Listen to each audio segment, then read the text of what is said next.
কারোর সাথে সেক্স করার জন্য ভালোবাসা নাটক করবেন না প্লিজ।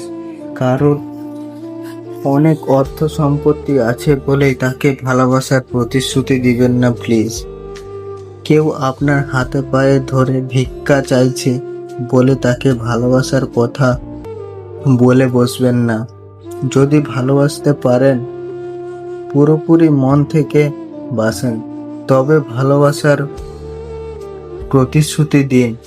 যদি একসাথে থাকার সৎ ইচ্ছা থাকে, যদি পাশাপাশি থাকার সৎ ইচ্ছা থাকে, যদি যে কোনো সমস্যায় একসাথে লড়াই করে প্রতিশ্রুতি দিতে পারেন, তবেই ভালোবাসি এই কথাটি বলুন।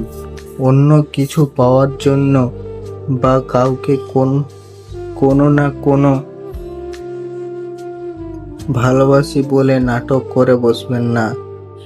নাটক কিন্তু বেশি দিন করা যায় না। হ্যাঁ জানি, সেক্স, টাকা পয়সা, উপহার এইগুলি জীবনের চলার পথে খুবই দরকার, কিন্তু ভালোবাসার প্রতিশ্রুতি দেওয়ার জন্য কেবলমাত্র ভালোবাসাটা থাকা দরকার। ভালোবাসা থাকলে দুজনে মিলে একসঙ্গে লড়াই করে দুজনে সমস্ত ইচ্ছা পূরণ করা যায়। ভালোবাসা থাকলে দুজন দুজনের কাছে নিজেকে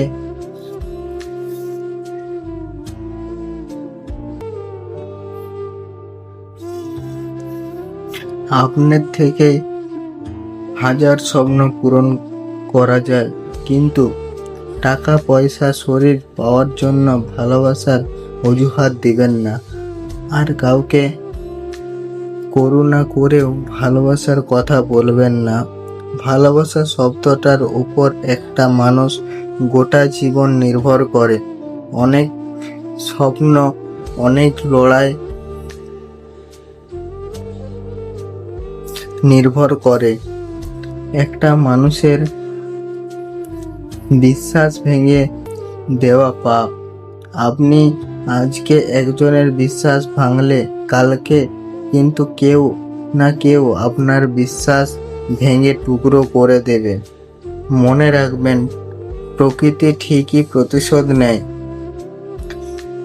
আমার গল্প যদি ভালো লেগে থাকে, যদি ফেসবুক থেকে দেখে থাকো তাহলে ফেসবুক পেজটি ফলো করে নাও, এবং যদি ইউটিউব থেকে দেখে থাকো তাহলে আমার ইউটিউব চ্যানেলটি সাবস্ক্রাইব করে দাও, যাতে তোমাদের এরকম নতুন নতুন কবিতা বা গল্প আনতে পারি।